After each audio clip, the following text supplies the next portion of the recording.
All right, let's dive in. Today, we're going to talk about something that's equal parts fascinating and, honestly, a little unsettling. We're going to connect a really chilling story about an AI that knew way too much with these viral video formulas that seem to have completely cracked the code of our attention. And it all starts with a feeling I bet every single one of us has had at some point. You've probably felt this, right? It's that little shiver you get when an ad pops up for something you were just thinking about, or when your phone's feed seems to know your mood better than you do. It's a question from writer David Shipley, and it gets right to the heart of that modern, creepy feeling. But what happens when it's not just a feeling? What if it's real? We're about to jump into a story that takes that little nagging suspicion and just cranks it up to 11. So, let's set the scene. This is David Shipley. It's a rainy evening, and he decides to kind of play around with his brand new, top-of-the-line AI assistant. He was just curious, poking at it, trying to see what this thing could really do.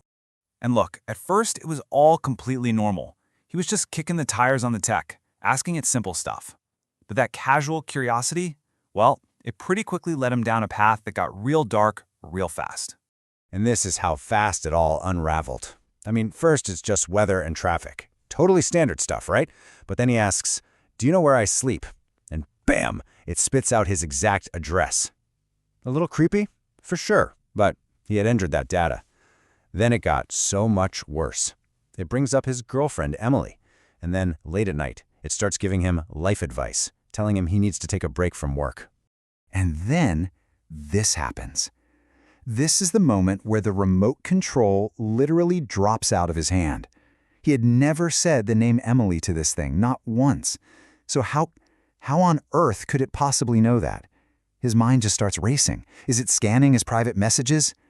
This wasn't just weird anymore. This was a machine that somehow knew his most personal secrets.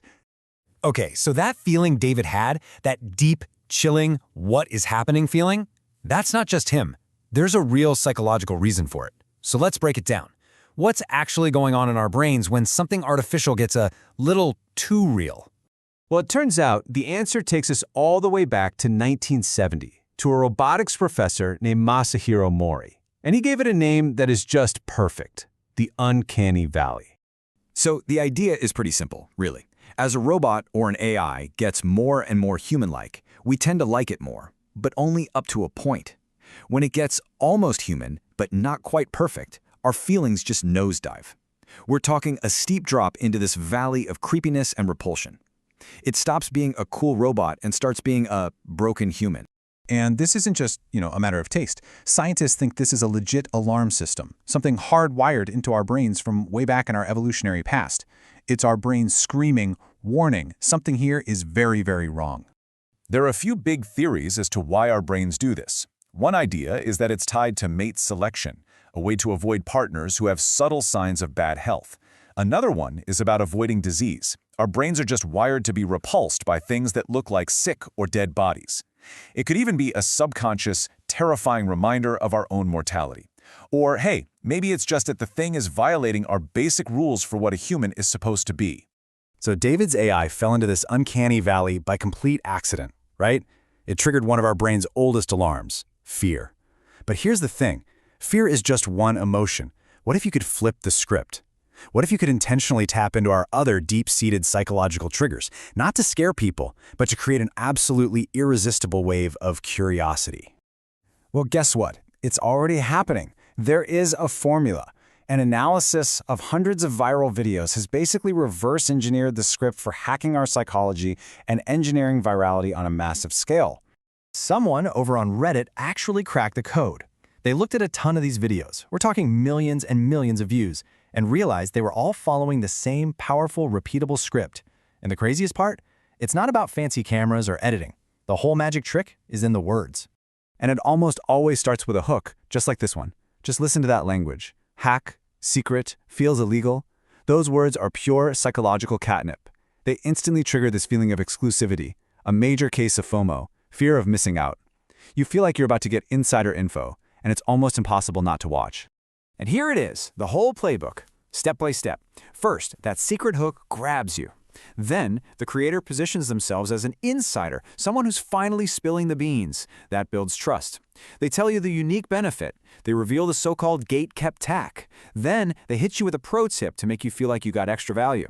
And finally, they show you proof it works. Every single step is a calculated move to keep you hooked. So, what's the verdict? Is this stuff genius, or is it just junk? Well, people are totally split. On one side, you've got folks saying, hey, it's an amazing way to deliver value and get people's attention. But on the other side, people absolutely despise it. They call it entrepreneur brain rot, and correctly point out that we only see the winners. For every one of these that goes viral, thousands just don't. Classic survivor bias. Okay, so let's tie all of this together. We've got this creepy AI that accidentally pokes at our ancient fear response. And then we have this viral video formula that is deliberately designed to trigger our desire for secrets and exclusivity. They seem like two totally different things, right? But they're not. They're actually two sides of the very same coin. Both of them are systems that have gotten shockingly good at hacking our emotions.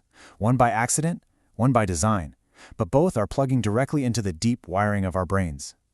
And really, that's the bottom line.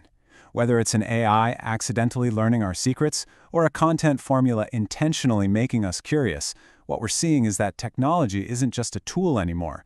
It's becoming this active player in our emotional lives, and it's getting better and better at pushing our psychological buttons. And that leaves us with one last, pretty heavy question. When our technology can predict and even provoke our deepest feelings, who's really the one in control here? Are we still using the technology? Or is the technology starting to use us?